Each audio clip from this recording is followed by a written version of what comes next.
সফল মুমিনের পরিচয়, সফল ইমানদারের পরিচয়, সফল মুত্তাকির পরিচয়। সফলতা কি? কোথায় গেলে মানুষ সফল হতে পারে? সফল মানুষের পরিচয় কি? আমরা সফলতা অর্জন করার জন্য সব পেশায় সর্বাত্মক প্রচেষ্টা চালাই, কিন্তু আমরা সফল হতে পারি না। অথচ এই সফলতার জন্য প্রতিদিন আমাকে ডাকা হচ্ছে, প্রতিদিন আমাকে আপনাকে ডাকছে।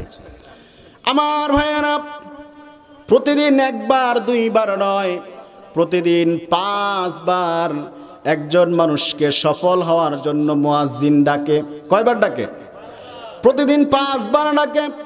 মুয়াজ্জিন বলে, হাইয়া আলাস সালাত, এসো নামাজের দিকে। আমরা বলি, মুয়াজ্জিন আমরা কেন নামাজ পড়ব?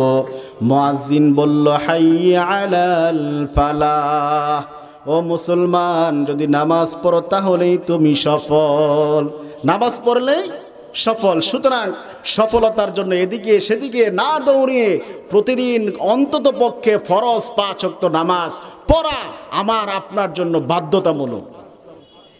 সফল যদি হতে চাই নামাজ ছাড়া যাবে না, নামাজ ছাড়া মুমিন মুসলমান সফল হতে পারে না।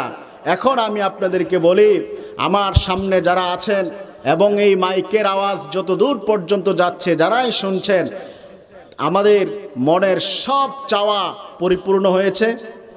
মনের সব চাওয়া কোনোদিন কারো পরিপূর্ণ হয়েছে? পৃথিবীর সবচেয়ে ধনী লোক যারা আছে তারাও তাদের মনের সব চাওয়া পরিপূর্ণ করতে পারে নাই। যারা আবে হায়াতের পানি পান করে অমরত্ব লাভ করেছে তারাও কিয়ামতের ময়দানে ব্যর্থ হয়ে যাবে, অর্থাৎ পৃথিবী শেষ, পৃথিবী ধ্বংস হয়ে গিয়েছে। সফল মানুষ কখন হয়? মনের যে ইচ্ছাটা যখন আপনি সাথে সাথে পরিপূর্ণ হয়ে যাবে, ইচ্ছাটা যখন আপনার সামনে উপস্থিত হয়ে যাবে, যখন আপনি খেতে একটা ভালো জিনিস খেতে চান, খাবারের সেই জিনিসটা আপনার সামনে উপস্থিত হয়ে গেল, আপনি ভালো কাপড় পরতে চান, সেটা আপনার সামনে উপস্থিত হয়ে গেল, তখন আপনি সফল। এক জায়গায় আপনি 10 বছর লেখাপড়া করে গোল্ডেন মার্ক পেয়ে আপনি পাশ করেছেন, আপনি ব্যবসা করে ভালো বড় ব্যবসায়ী হয়েছেন, আপনি এখানে এক অর্থে সফল। কিন্তু আপনার জীবনের মনের সব আশা আল্লাহ পাক কবুল করেন নাই। আপনি 1 মাস চাকরি করবেন, 1 মাস ব্যবসা করবেন, 1 মাস কষ্ট করবেন, তারপর যে অর্থ আপনার হাতে আসবে ওই অর্থ দিয়ে আপনি আপনার চাহিদা পূর্ণ করবেন, আপনার পরিবারের চাহিদা পূর্ণ হবে, তাদের মুখে হাসি ফুটবে। 100 ভাগ পরিশ্রম করার পরে 70-80 ভাগ মানুষ পায়। কয় ভাগ পায়?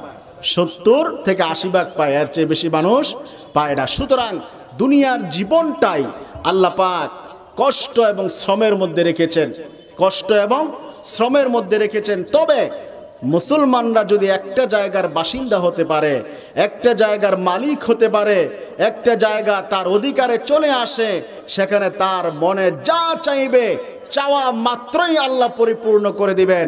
জোরে বলতে হবে, সেই জায়গার নাম কি? আরো জোরে বলি, সেই জায়গার নাম কি? সুতরাং আমরা এতক্ষণ আলোচনার মাধ্যমে যেটা জানলাম, দুনিয়াতে মুমিন মুসলমান সফল হতে পারবে না। দুনিয়ার মধ্যে মুমিনদের সফলতা নাই। আর দুনিয়া সিজনুল মুমিন ওয়া জান্নাতুল কাফির, এই দুনিয়াটা হচ্ছে মুমিনদের জন্য জেলখানা, কাফেরদের জন্য বেহেশত। সুতরাং দুনিয়ার মধ্যে সফলতা মুমিনদের জন্য নয়। আমার ভাইয়েরা, তাহলে সেই জান্নাতি হতে হবে।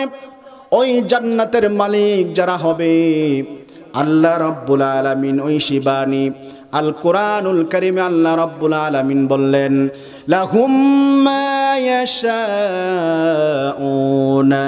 ওয়া লাহুম মা ইয়াদদাউন। জোরে বলি আল্লাহু আকবার। আল্লাহ পাক বললেন, গোলাম শোনো, কিয়ামতের ময়দানে, হাসরের ময়দানে আমি রব্বুল আলামিন আমার যেই গোলামকে বলবো, গোলাম তোকে জাহান্নাম থেকে মুক্তি দিলাম, যা তুই জান্নাতে প্রবেশ কর, ফাকাদ ফাজা ফাওজান আযীমা, ওই লোকটাই সফলতা অর্জন করেছে। কেমন সফল? আল্লাহ পাক বললেন ফাজা ফাওজান আযীমা, আল্লাহ পাক বললেন মহা সফল ব্যক্তি ওই লোকটা। সুবহানাল্লাহ। দুনিয়ার জমিনে অভাবী ছিল, অসচ্ছল ছিল, টাকা পয়সা ছিল না, অর্থ করি ছিল না, দুনিয়ার জীবনটা খুব কষ্টের সাথে যারা পার করেছে, তারা যখন জান্নাতি হবে তারা বলবে ওয়াকালুল হামদুলিল্লাহিল্লাযী,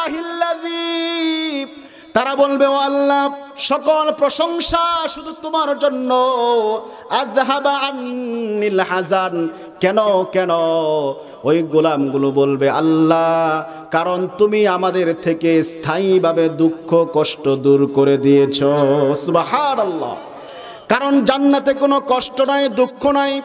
আল্লাহ পরে বলছেন ইন্না রাব্বানা লাগফুরুন শাকুর, আল্লাহ পাক বললেন আমার ওই অভাবী গোলামগুলো বলবে ও আমাদের প্রতিপালক তুমি ক্ষমাশীল দয়াশীল, আল্লাযী আহাল্লানা দারুল মুকামাতি মিন ফাদলি, আমাদেরকে স্থায়ীভাবে একটা জায়গার বাসিন্দা বানায় দিলা। সুবহানাল্লাহ। বাসিন্দা হলো।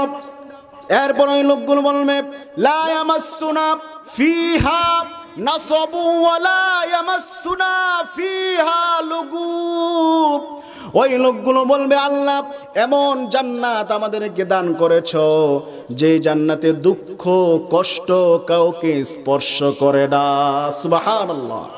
আমার ভাইয়েরা, ওই জান্নাতি হওয়া ছাড়া, ওই জান্নাতে যাওয়া ছাড়া দুনিয়ার জীবনে মুমিন মুসলমানরা, মুত্তাকি পরহেজগার ঈমানওয়ালারা সফল হতে পারবে না, সফল হবেও না।